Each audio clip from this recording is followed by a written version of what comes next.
जैसे कि हम लाल किताब की दृष्टि से गाय के महत्व को समझें तो लाल किताब में भी गाय को बहुत महत्व दिया गया है। गाय को समझने से पहले, गाय को जानने से पहले दो बातें अपने मस्तिष्क में, अपने दिमाग में बैठा लेनी चाहिए। जब भी हमारे ग्रंथ लिखे गए, जब भी हमारा इतिहास लिखा गया, उसमें किसी जर्सी गाय की या आधुनिक गाय की जो प्रजाति हैं उनका वर्णन नहीं हुआ। उनमें वर्णन उसी गाय का हुआ है जो हमारे यहाँ सदियों सदियों से, जन्म जन्मांतर से हमको अपना आशीर्वाद देती रही है। वही देसी गाय जो आज सड़कों में भटकती है, कत्ल खानों में काटी जाती है। लेकिन जब हम गाय को अपनी माँ के स्वरूप में उसकी सेवा करते थे, हमारे घरों में उसको विशेष स्थान मिलता था, तब हमारे हर दुख दर्द की, हमारे हर कष्ट की दवा उस गाय माता के पास होती थी। और लाल किताब भी कहती है कि यदि आप गाय की सेवा करते हैं, हर रोज़ अपनी थाली से गौग्रास निकाल के गाय को प्रदान करते हैं, तो आपके जीवन में किसी तरह की दुख दर्द परेशानी आने की संभावना नहीं रहती।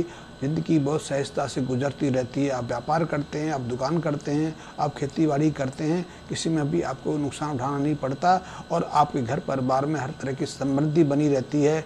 घर के बच्चे शील होते हैं, संपन्न होते हैं, आज्ञाकारी होते हैं। सबसे महत्वपूर्ण तो ये है कि गाय की सेवा से हमारे वैवाहिक जीवन में या फिर बच्चों के वैवाहिक जीवन में किसी तरह की विघ्न बाधा खड़ी नहीं होती।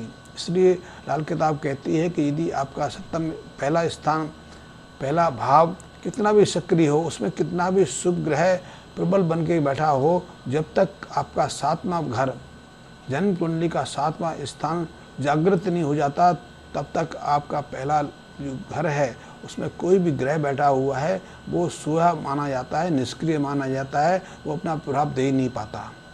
आपके लग्न भाव में मान लें बृहस्पति बैठे हैं, तो इसका अर्थ है कि आपके पास हर तरह की सुख समृद्धि होनी चाहिए, धन संपदा होनी चाहिए, आप मान सम्मान के पात्र होने चाहिए, आप स्वस्थ सबल शरीर के होने चाहिए, आपका शरीर आकर्षित होना चाहिए। लेकिन ऐसी बृहस्पति की शुभ स्थिति के बाद आप सामान्य से भी निम्नतम स्तर का जीवन जीवन पर विवश हो रहे हैं, या फिर आपका वैवाहिक कार्य नहीं हो पा रहा है, आपकी शिक्षा में कोई ना कोई कमी आ गई है, आप धन के अभाव का सामना कर रहे हैं, आपके परिवार में किसी तरह का मतभेद है, स्वास्थ्य भी आपका निर्बल और कमज़ोर रहता है, तो इसका सीधा सा अर्थ है कि बृहस्पति आपको शुभ प्रभाव नहीं दे रहे हैं। उनके लग्न भाव में बैठने का कोई महत्व नहीं, क्योंकि आपका सप्तम स्थान सोया हुआ है।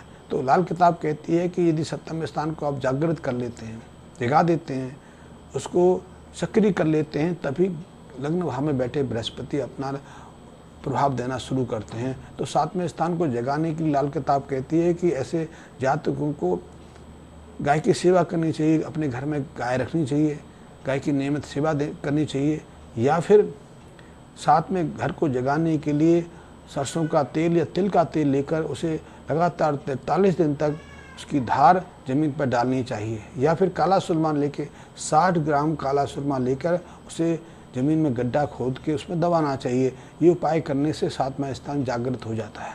देखिए, गाय की तो अपनी प्रमुखता है, गाय की अपना महत्व है, और आप इस बात को भली बात जानते हैं कि आज से कुछ वर्ष पहले आज भी भारत की 60 से 65% आबादी गाँवों में रहती है। भारत का जिसे GDP कहते हैं, ग्रोथ रेट कहते हैं, या बैंकों का जो सिस्टम है, वो सब भी ग्रामीण जीवन के माध्यम से चलता है। ग्रामीण लोग यदि अपना धन अपना बैंकों में जमा करना छोड़ दें तो सारी बैंकें धड़ाम से नीचे आ जाएंगी, क्योंकि बैंकों का 80% जो संचित धन है वो गांवों से आता है, वो किसानों से, मजदूरों से आता है। क्योंकि व्यापारी आदमी तो पैसा जमा बाद में करता है, निकाल पहले लेता है, या फिर वो बैंक से लोन के ऊपर अपना जीवन यापन करता है। तो मैं बात कर रहा था कि हम आज से 30-40 साल पहले तक बहुत सुखी थे। हमें किसी तरह की ना तो शारीरिक व्याधि का सामना करना पड़ता था, ना हमारे हमको रोग परेशान करते थे, ना धन की कमी थी। हाँ, निर्धन अवश्य थे, लेकिन हमारे पारिवारिक जीवन में, वैवाहिक जीवन में किसी तरह की कोई कमी नहीं होती थी। सबका सुगमतापूर्वक जीवन यापन भी हो जाता था और वैवाहिक कार्य भी संपन्न हो जाते थे। लेकिन आज समाज संपन्नशील हो रहा है, आज हर सुख सुविधा का साधन सहजता से उपलब्ध हो रहा है। हर व्यक्ति के पास अपना मकान है, अपनी कारोबार है, अपना कार है, हर चीज़ के सुख सुविधा हैं। लेकिन ग्रस्त जीवन की दृष्टि से देखें तो आज युवाओं की सबसे बड़ी पीड़ा, सबसे बड़ी परेशानी वो उनके विवाह को लेकर हो गई है। पर्याप्त प्रयास करने के बावजूद भी बहुत सारे योग्य युवक और युवती अविवाहित रह जाते हैं, विवाह हो नहीं पाता है और प्रयास करते करते माँ बाप ही इस संसार से विदा ले जाते हैं। बहुत सारे युवक आज भी ऐसे हैं जिनके सिर से माँ बाप का साया जा चुका है, लेकिन वो अभी भी अविवाहित हैं और उम्र उनकी 35 के आसपास हो गई है। आप अपने चारों तरफ दृष्टि दौड़ाइए, आपको हर तीसरा युवक इसी श्रेणी का मिल जाएगा। सब कुछ है लेकिन विवाह नहीं हो रहे, क्योंकि हमने गाय की सेवा करनी छोड़ दी है। जब हम गाय की सेवा करते थे, गाय की सेवा सिर्फ गौग्रास्य नहीं होती, गौग्रास्य तो उसकी स्मरण होता है। जैसे हम प्रातःकाल उठते हैं, स्नान आदि करके मंदिर जाते हैं या कुछ थोड़ी बहुत पूजा अर्चना करते हैं, उसका अर्थ ये नहीं कि हमने अपना जीवन ईश्वर को समर्पित कर दिया, हम साधु हो गए, संत हो गए। उसका अर्थ ये है कि हम प्रातःकाल की शुरुआत ईश्वर स्मरण से कर रहे हैं। यही गाय को ग्रास देते हैं तो इसका अर्थ ये नहीं कि हम गाय की सेवा कर रहे हैं, हमने गाय को स्मरण कर लिया। लेकिन स्मरण करना भी बहुत महत्वपूर्ण है। गाय की सेवा तो तब है जब घर रखें या गौशाला में गाय जाके हम गाय को चारा दें, पानी दें, साफ सफाई का प्रयास करें। पहले घर परिवार की स्त्रियाँ गाय की सेवा करती थी, गोबर उठाती थी, उसकी जहाँ बांधने का स्थान होता है उसकी साफ़ सफाई करती थी, और जो पुरुष लोग होते थे वो भी गाय की सेवा में लगे रहते थे। इसलिए परिवार में हर तरह की सुख समृद्धि रहती थी, किसी तरह की कोई अभाव, कोई परेशानी नहीं रहती थी। लेकिन अब तो ये परेशानियाँ बढ़ती जा रही हैं, पैसा बढ़ रहा है, यौन सुख भी बढ़ रहा है, क्योंकि अब अनैतिक यौन की कोई सीमा नहीं रही। एक के बाद एक संबंध बन जाते हैं, लेकिन वो स्थायी नहीं रहते, अस्थिर रहते हैं। आज से संबंध बनता है, शारीरिक संबंध भी बन जाते हैं, अनैतिक संतानों को भी हम जन्म देने लगे हैं, लेकिन वास्तविकग्रस्त सुख हमारे जीवन से रिक्त होता जा रहा है, फिसलता जा रहा है। ये कठिन स्थिति हमारे सामने आ रही है और इसका एकमात्र कारण है कि हमने गौ सेवा का जो पीड़ा हमने सदियों सदियों पहले उठाया था उसको त्याग दिया है। हमने गाय की सेवा से अपने को अलग कर लिया है।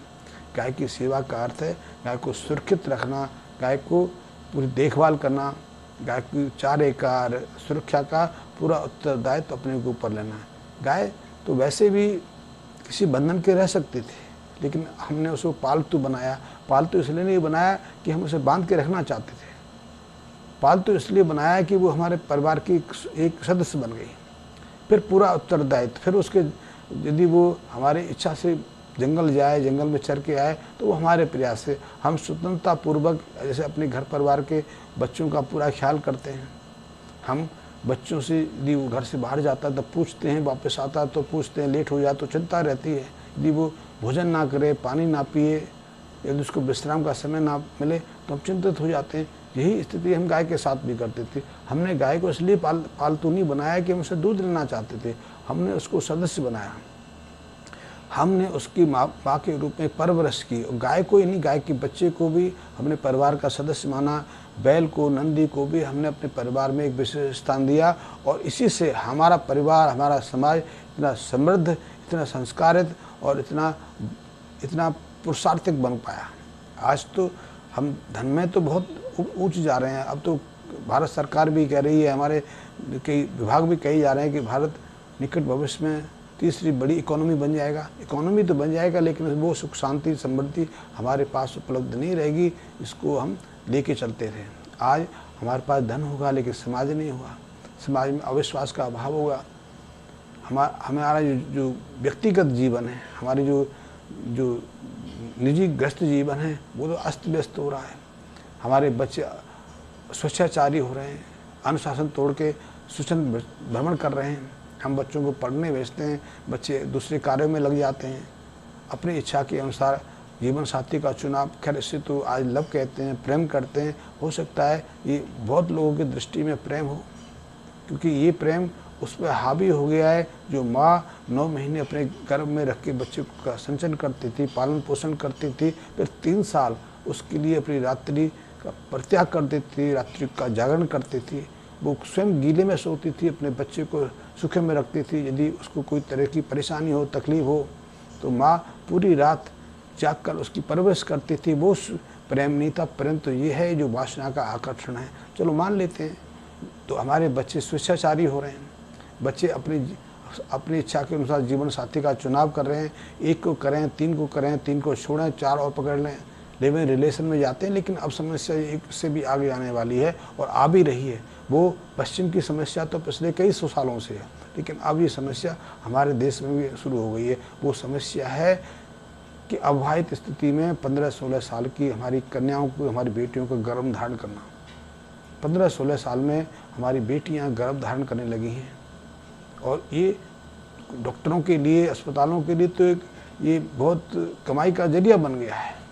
आज भी बड़े बड़े अस्पताल से लेकर गांव देहात के बहुत सारे अस्पतालों की एकमात्र कमाई सिर्फ यही है कि वो अनैतिक गर्भपात कराते हैं।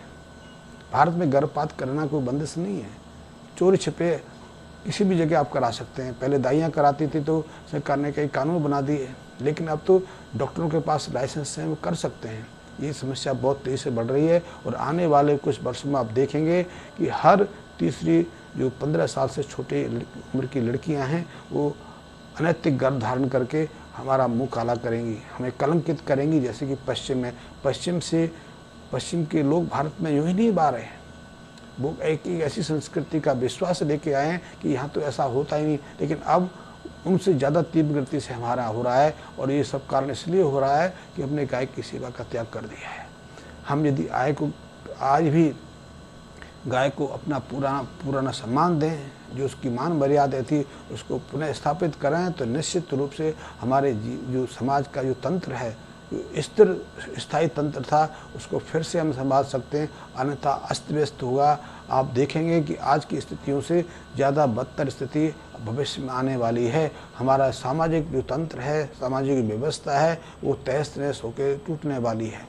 ये हमारे लिए और समाज के लिए और देश के लिए बहुत कठिन स्थिति होगी। इसका हमें ध्यान रखना चाहिए।